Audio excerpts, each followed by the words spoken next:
Hello everyone, welcome back to Gent Watches, and today we are up to episode 10 of Ranking of Kings. I don't know if this video is going to go up on the same day as the previous Ranking of Kings video. It is possible that it will, and if that is the case, the reason I am doing that is because I think this channel will be best, especially in the early days, if we cycle through shows you know, a little bit faster. So I essentially, with a show like this, I want to do it to the end. I don't want to stop the show halfway through. I'm enjoying it, and I think it's good for a reaction channel as well. But I do also want to make sure that it is done. Like, it's not basically going to be an entire, you know, 2 months of doing this show on the channel. So so I do want to, when I can, put 2 videos for it on a day, so then we'll be able to get through it a little bit quicker, and we can have some other shows thrown in the mix just for some variety. I want some variety on this channel. But anyway, we are doing episode 10, and basically last time was more flashbacks with some Shield and the Queen. We learned more about them. And I wonder if this time we're actually gonna properly get some focus on Bojji and Kage. I mean, I've been really enjoying the non-Bojji and Kage episodes, so you know, it's almost you know, sad to go back a little bit if that is what they're doing. But I feel like it's time. You know, we've had a lot of time away from them, and I feel like that's also given us enough narrative time for Bojji to have grown in strength and the training to have really taken. So let's get into episode 10 of Ranking of Kings. Here we go. Let us gorge ourselves on some fine local fare. Yeah. Nice. Huh? Hold on, Bojji. Whoa. A sword? It's like a fat sword. Is that his weapon? But it looks like it's practically the size of you. Can you actually swing something that big? Whoa. Nice. Great job. Let me see. Huh? What is it? Huh? What? Oh, it's a rapier. That's cool. That's a good weapon for... That's a very good weapon for him. Why didn't I think of that? Because that's all about, like, pinpoint precision rather than strength. That's good. I didn't even think about that. Da, da, da, da, da, da. Can't read that. Episode 10. Something Kono something. Just gave him a little rinky-dink sword and a giant sheath to make it look like he'd gotten stronger. Exactly as I said I would do. No, that's good, Bojji. It's perfect for you, boy. Bojji is far more capable than you realize. That big smile he gave. If even you don't believe in him, then who will? That's true. What's gotten into me? Oh, Kage's just worried for him. I understand. Is that little needle sword really gonna be any help? Oh, that looks good. That looks so good.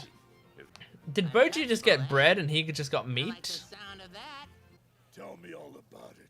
Oh, okay. Who are these guys? Hey! Looks like a zombie. I'm Bone, the youngest.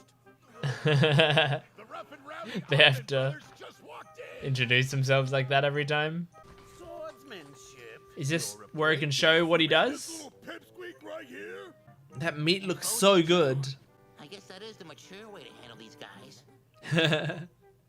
Poking his crown.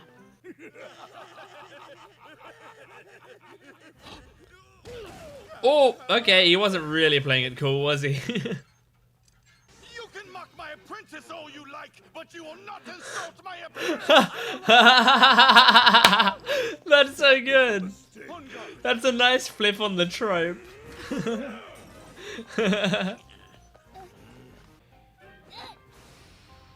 Oh! Oh!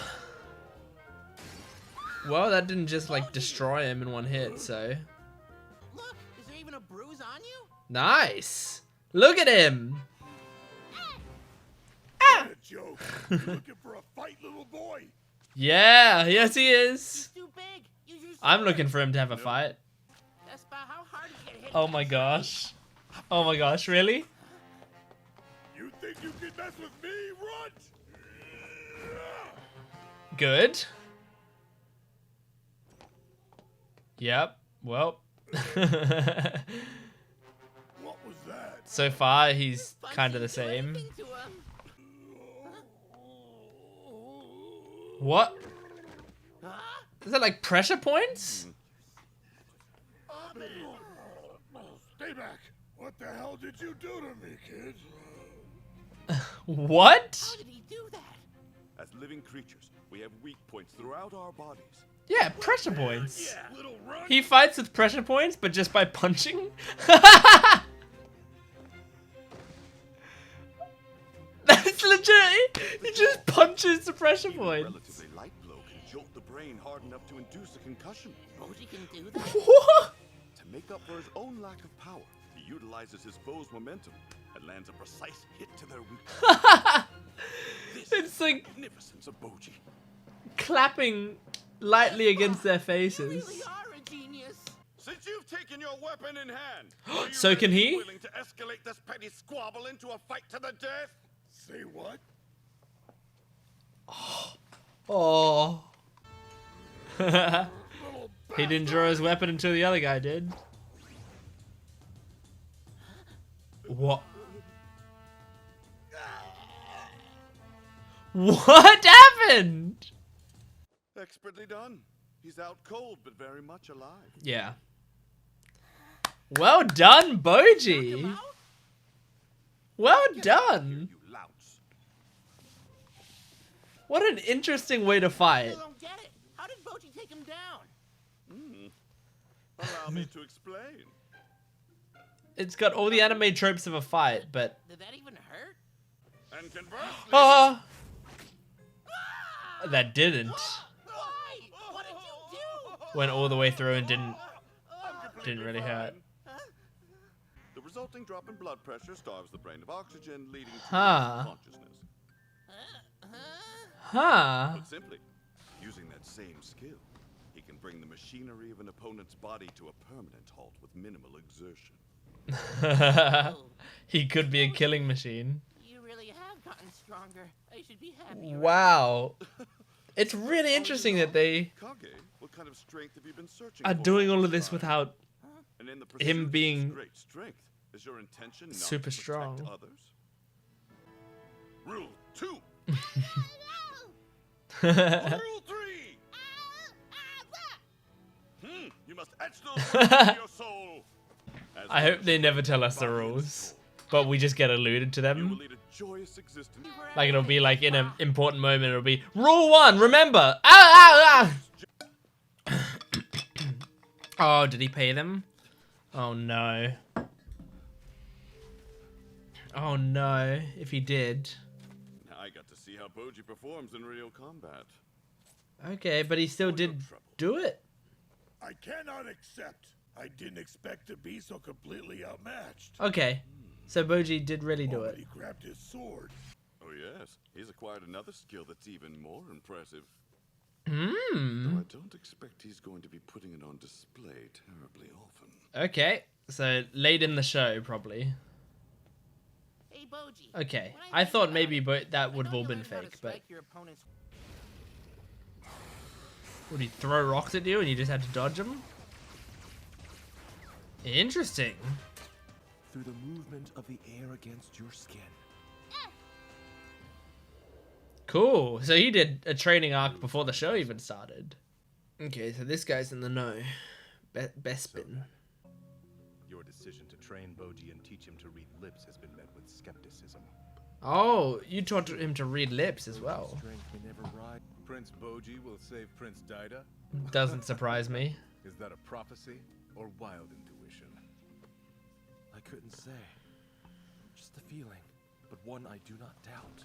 So yeah, he's probably gonna have to beat King Bus and get Daida back. It's like this. Bebin told me this before we Bebin. left the Did I say cast. Bespin? I think that's a Apparently, Star your Wars kingdom planet. has gotten wrapped up in some... Hey, buddy. Something's troubling you. You think that old biddy tried to do you in? Aww.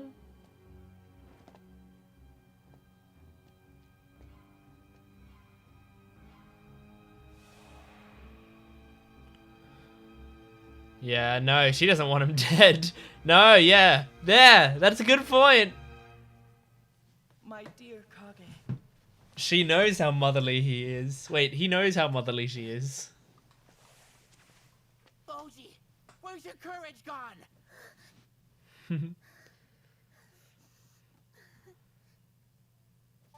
Yeah, you know she's a good gal. Oh, so sweet.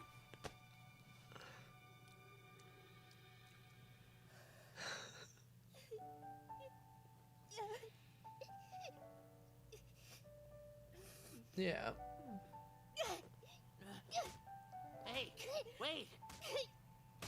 No, it's okay. Bojji. It's okay, Bojji. Oh. All right then. Let's go home, Bojji. Hey. What is this? Ah. Huh? Who dat? Okay, so that was a solid episode. I think I am impressed with the way that they're taking Bojji. I think it's very common for shows like this to, and this isn't a bad thing. What I'm about to describe isn't, when I say something's common in anime, that doesn't mean it's bad. It just means it's a common thing that happens. And I think it's very common in anime and for shows like this to have the character come back, and then the way they fight is either they're suddenly like a lot stronger, or they've got some like some other flashy way of fighting, you know, something flashy, something that looks strong, that other people undoubtedly look at that and go like, man, that is strong, right? So like, I'll try to give examples from shonen so you can see what I'm talking about. So like, what are the big shonens? So like MHA, you got Deku, who's weak, right? And then obviously the quirk looks incredibly powerful. So he's doing nothing, and then he does the biggest blast of the entire thing that just like blows up the entire robot or whatever. So you got that. But then even when he's not using his quirk, right? And if they want to make him look impressive, they still have him do something that is like undoubtedly really cool. So like in that first match against Bakugo and Ida that him and Uraraka had, when Bakugo goes for the strike and he grabs him and uses momentum and flips him, right?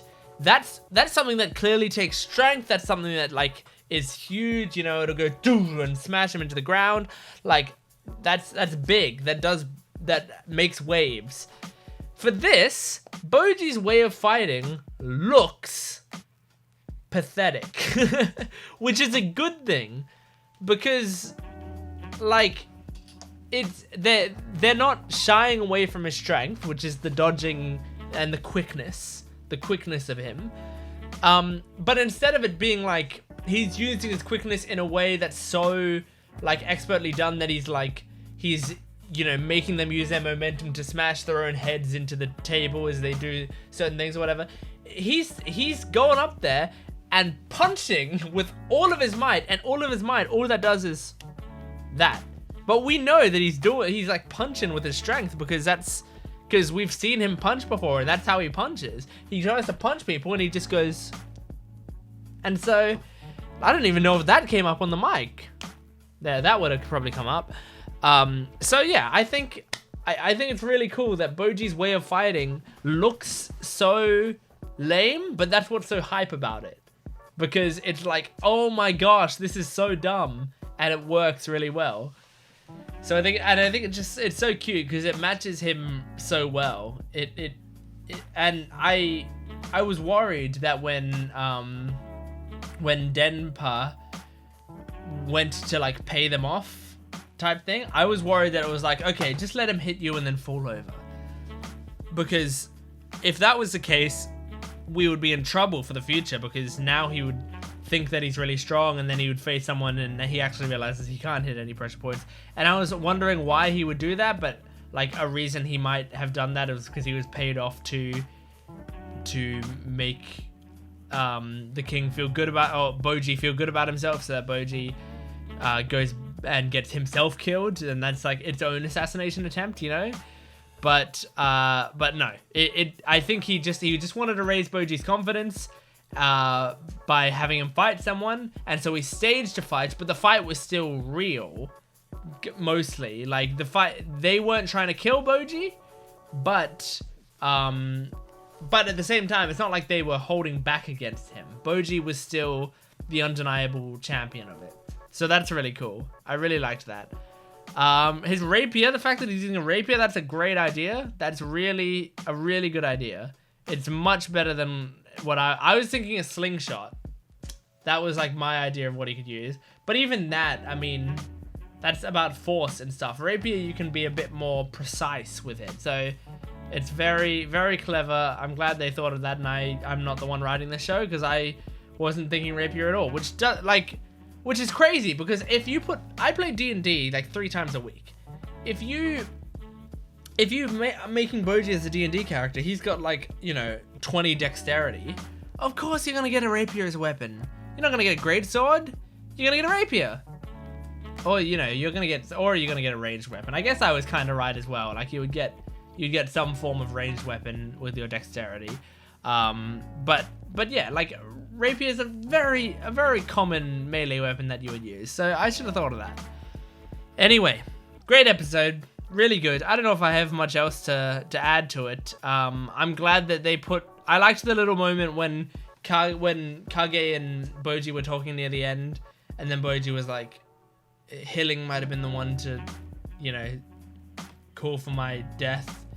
And then Kage had all those flashbacks, and it's like, no, she risked her life for him. Like, she was willing to die to try to save him from falling off the tower. She used all of her magical power to heal Bojji while he was asleep. Like, Hilling loves Bojji. I was gonna say cares for, but it's more than that. She loves Bojji. And so she, out of all people, she would not call for an assassination on Bojji at all. And I just really liked that moment, how like he recognized that, and then he was like, Bojji, like, you can trust in her. But the sad thing is, it was Daida, and so it is still someone he's close to, but, you know, I guess he's probably closer to Hilling than he was to Daida. Anyway, that should be it for this episode. Make sure to subscribe to this channel. It should help me out. It'll help you out because you'll get these videos in your subscription box. Be super useful. Trust me, it'll be great. Even if it's not in your subscription box, it'll be more likely to show up on your homepage. And also it helps me out. Even if you like ignore these videos in your subscription box, at least they're there in case you want to click on them. Click the like on this video. That'll help me out. And comment down below. Join in the discussion. Join in the excitement. Tell me things that you liked. Tell me things that you like about the video. And give me suggestions for future shows to watch or anything. All of that is very welcome here. But thank you for joining me, and I will see you next time. Goodbye.